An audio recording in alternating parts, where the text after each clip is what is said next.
Are y'all familiar with the bystander? Kind of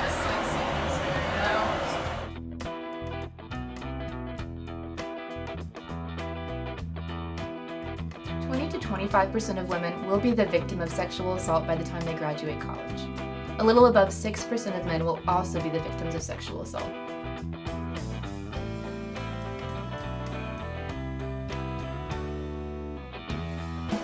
so what made y'all not approach her and not intervene in the situation? Well, I didn't want to get her in trouble because there's a cop right there, but I did want to help.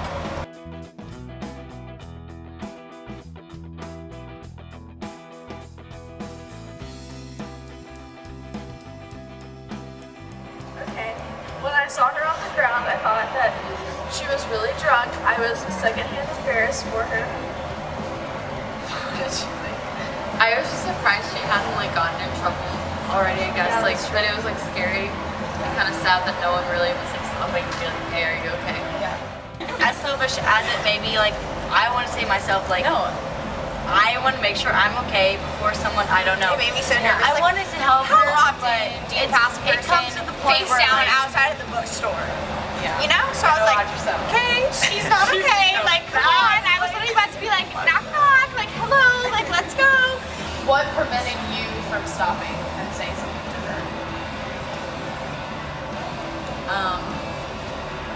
I wish I had like a good reason, but really nothing prevented me. I just really was like, yikes.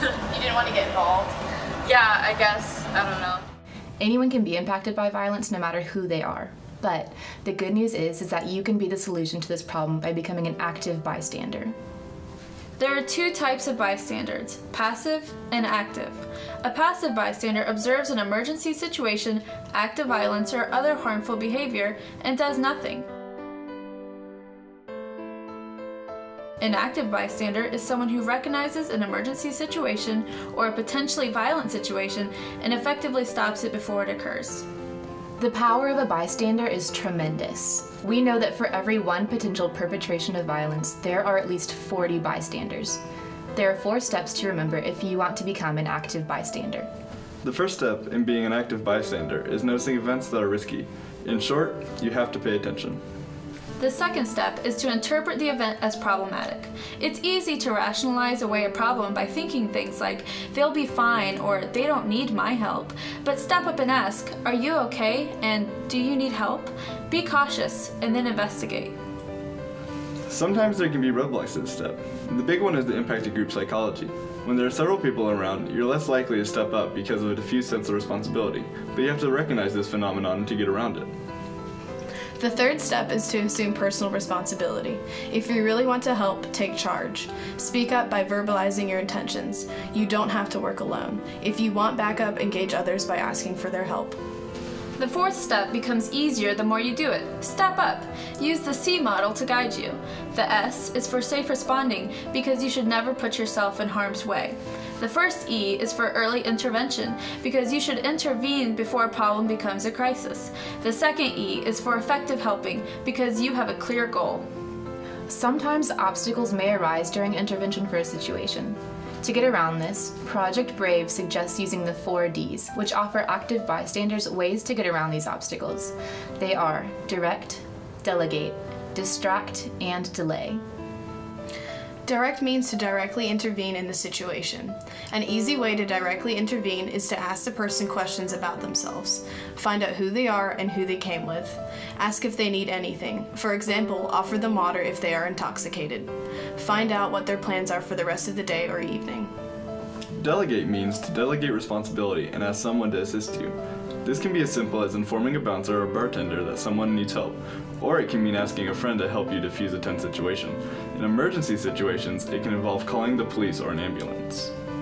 Distraction is used to diffuse a situation in a non-confrontational way and to get people's attention elsewhere. Saying things like, "Don't I know you from somewhere?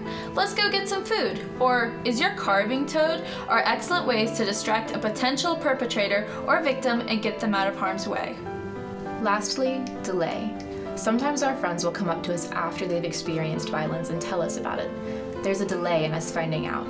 We can still be active bystanders by telling them that we believe them, offering support, and connecting them to resources on campus, like the confidential victim advocates at the Women's Center, which is available for all genders. Did you see her first?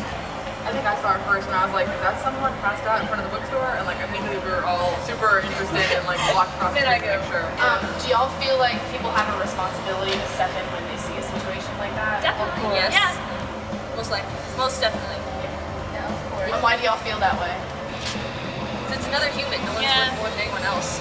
Basic human dignity. Very much. Yeah, I agree with you. Well, we actually just did online the Think About It course that is required, and it was the second part, which was basically talking about like how much you can drink and like what happens if you do see someone that's on the ground.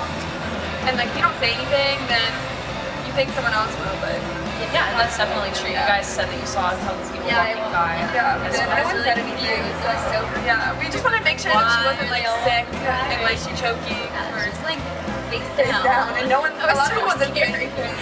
So why do you think people don't go up more and talk to you? Like what stops them from intervening? I think they're scared of what their friends will say. Or like Yeah. just because they don't know her, they just don't care. Yeah, It's not their problem. It's a stranger, yeah. And you, I mean, but that's, there's so many people that someone has to help. So. Yeah, exactly. Well, thank you guys so much for helping us. Bible stuff. Yeah, thank you. Okay, well, what I noticed was that the larger the group, the less likely they were to stop, especially if the group was full of guys. I could see the reflection on the window that I was facing, so I got to look at the people as they were going by. And a lot of, you'd be surprised the amount of number of people who just laughed or took out their phone and took a picture or a video and just kept walking and wasn't concerned at all about the girl just laying on the ground. People that did stop though were super nice and they were really concerned. And they asked me if I was okay, if I needed anything, or if I needed help, or what they could do to help me, and it was really nice that they stopped and were concerned. Project Brave and BRAVEheart hope that you will take what you've learned in this video and implement it in your daily lives. We believe that all of us can change the culture at Georgia College and stop power-based interpersonal violence by becoming active and engaged bystanders.